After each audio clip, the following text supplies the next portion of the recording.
Okay, lads, we'll look at a wee video about the volume of a sphere assignment. Okay, now just before we start on this, a sphere, as you know, is a ball, okay, or a globe. So sketch one out here, and it will have a radius, say r, right? And the formula for the volume is 4/3 pi r cubed, right?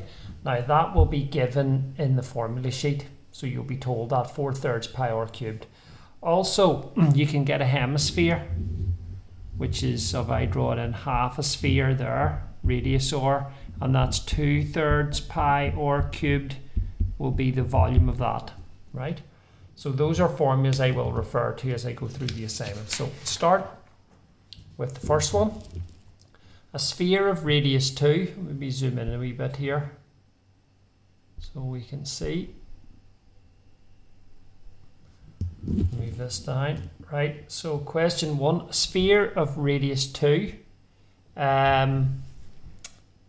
Calculate the volume. So it's going to be 4/3 by pi by 8 because it's 2 cubed is 8. So I'm going to type that in.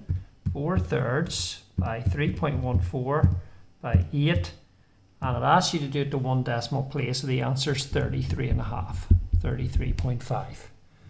Next one, number 2. Showing as a sphere of diameter 6, work out the volume in terms of pi. So it's going to be 4/3 pi times r cubed, which is 3 cubed. Remember, when the diameter is 6, the radius is half that, which is 3.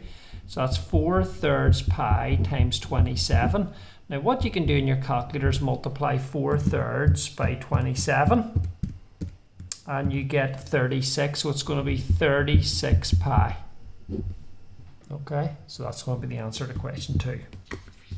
Remember, just leave the pi symbol as a symbol. Okay, a sphere has volume 500. This is question 3. Calculate the radius x, and the radius is marked in as x.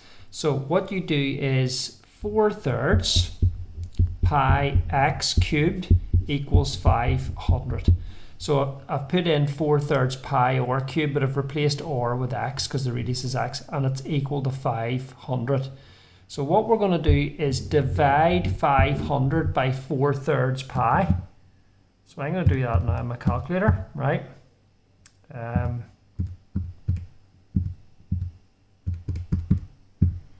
And what I'm ending up getting there is, I'm ending up getting 119.426 roughly.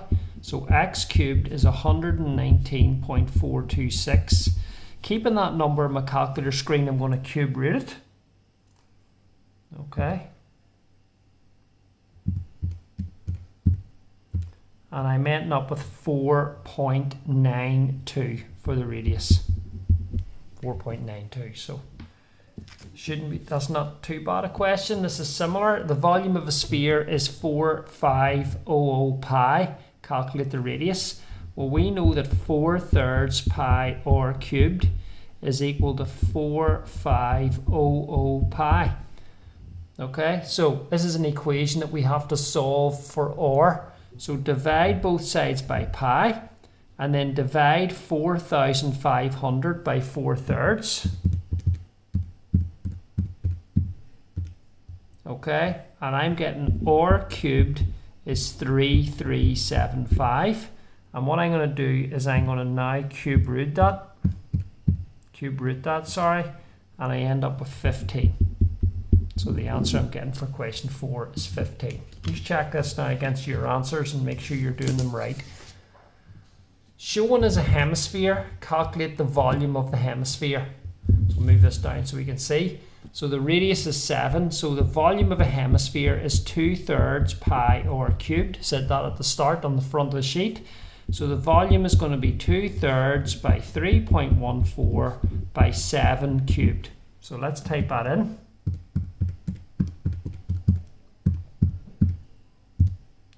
And what I'm ending up getting is 718.013 recurring.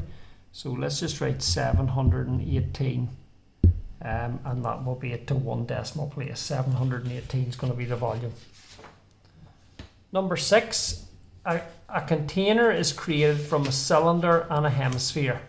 The height of the entire thing is 20 and the diameter is 4. Find out the volume of the container. Well, the container is made up of 2 shapes. It's made up of a hemisphere. Now if you look, because this is 4 at the bottom, the radius of this hemisphere is 2, because the radius is 2 of that circle, which will be the same up here. Okay, and because this is 20, and this is where you need to be careful, this distance here is actually 2, because that's the radius of the hemisphere. So the height of the cylinder is actually going to be 18. I'm going to draw it out for you. Its radius 2 and its height 18. So those in essence are the distances that you're going to need, and you're going to have to work out the volume of each of those shapes separately and then add them. So let's look at the hemisphere first. Okay, it's going to be 2/3 pi times 8, that's r cubed. And the cylinder, well, the area of a cylinder is the area, it's a prism, it's the area of the base or the cross section times by the height. So the area of a circle is pi r squared, so it's going to be pi times 4, that's the area of that bit I've shaded in, by 18.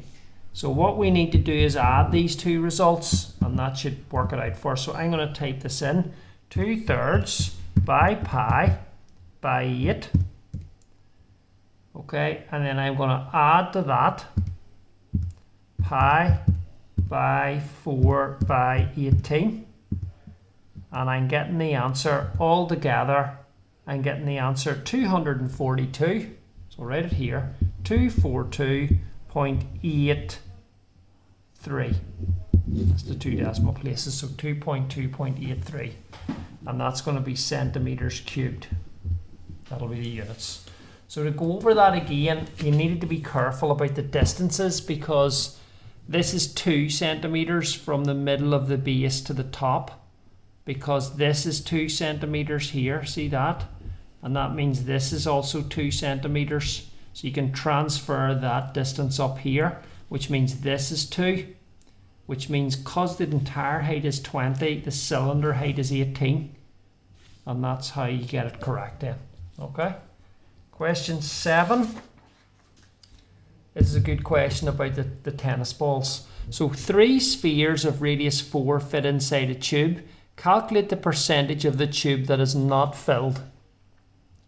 So what we need to do is we need to work out the volume of each ball. Okay, so it's going to be 4/3 by pi by, now the radius is 4 of each sphere, so it's going to be 4 cubed.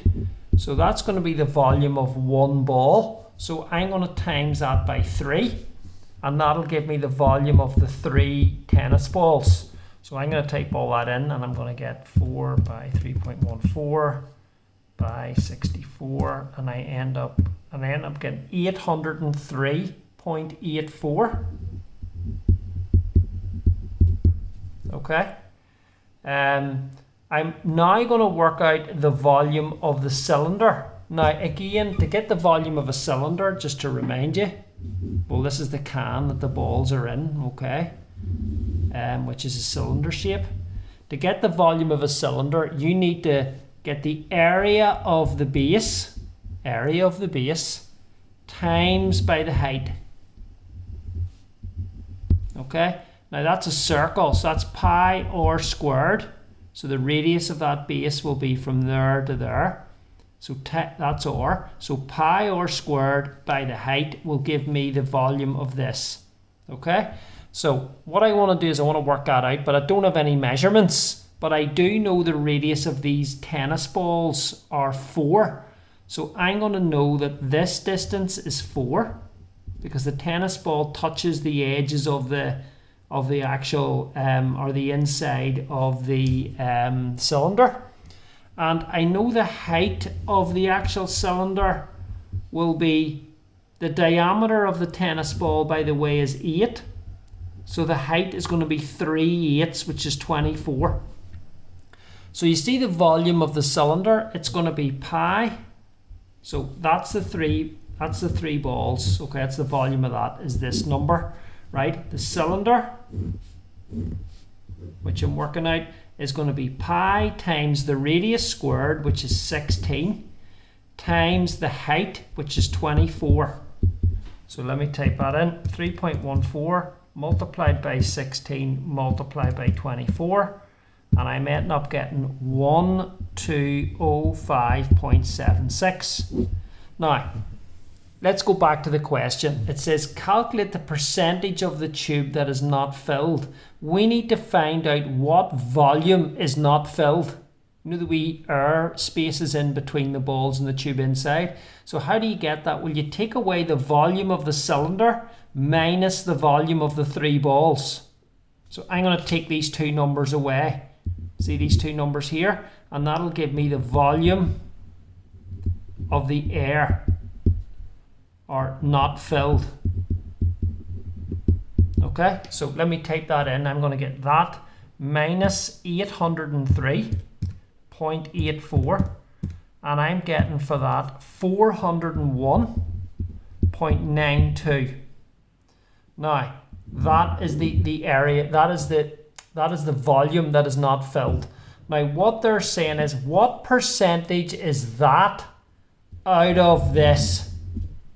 See this here? What percentage is the volume of air that is not filled out of the entire volume of the cylinder, the tube? So how do you get what percent that is out of that? You divide them and times by 100.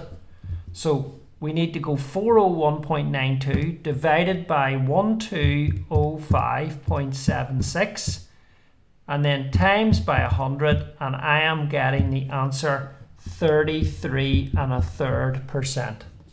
So it's actually a third of the tube is not filled. The wee air gaps make up a third of the volume of the tube. Hard question that, but hopefully if you look at that video, you can pause it, go back, look at it again. It explains how to do it. Okay. The last question, which is question 8, is the hardest one, right? So let's look and see if we can get this right. The sphere and the cone have the same volume. See that there word there that I'm underlining, same? That's important because we're going to set up an equation. Find an expression for h in terms of y. That means you make h the subject. Make h subject. So here's what we're going to do. We're going to set up an equation, and then I'm going to rearrange it to get h equals, in other words, make h the subject. So if the volumes are equal, what we've got is a sphere and we've got a cone. So volume of a sphere is 4/3 pi by 3y cubed. Remember, the radius of this is 3y, so that's why I have it in there. There's 4/3 pi r cubed equals, why am I whacking an equals in there? Because it says the volumes are the same. Equals, now the volume of a cone is 1/3 times pi r squared, which is the area of the bottom. Remember, this is actually a pyramid, so it's a third the area of the base by the height. So it's 1/3 by pi by 3y squared by h. So what's vital is you get that down on the page. That is your base equation. That is the equation we're going to use. And what we're going to do is we're going to try and boil this equation down to get h as the subject. Now, because there's an equals in the middle, we can cancel things out. Do you know what I mean? And we can tidy it up. But I want to concentrate on the 3y cubed. See this in the brackets? You know what that means? It means this, 3y by 3y by 3y. Now, if you think about that, that's 3, that's 27y cubed. That's what that is. See that there? So I'm going to write 4/3 pi by 27y cubed. That tidies that up a bit. I've just changed that to 27y cubed. Then I've got 1/3 pi. Now I've got 3y squared up here. See this here? Well, that is 3y by 3y, which is 9y squared. So that's going to be times by 9y squared by h. So all I've done in the second line is expanded that out and expanded that out to get 9y squared for this and to get 27y cubed for this. So look, this is the nice bit. Now what we're going to do is we're going to cancel things out. I can say that pi and pi will cancel out, right? Y squared, and you can cancel a y squared out of that to get it down to a 1y. Okay? You can now what you can do is you can multiply 4/3 by 27, which I'm going to do in my calculator, right? And you end up getting 36y on this side. See there, 4/3 by 27 is 36, and you've got a y there, equals, and I'm going to times 1/3 by 9, which is 3h. So all we're doing is dividing by 3, and I get h is 12y. So the answer was that, h equals 12y. So it looks like a really hard question, that, but whenever you actually boil it down, and I've showed you the algebra, it's easy. You can cancel those pi's out and the y squareds out, and then you can tidy it up. So again, look back over your assignment. If you've made a mess of it, or you've left questions out, go and redo them, because when I go to Google Classroom, I'll be printing off your answers and putting them in a folder and using those as evidence for your grades. So you need to go back and fix it. If you haven't bothered looking at the work, or you've left questions out, or you realise you've made mistakes, sit down, print the thing off again, fix it, resubmit it, then say, sir, I fixed it there and I've sent you my new answers. Okay, and then I can use that. All right, good luck. Hopefully you're all keeping well. Bye.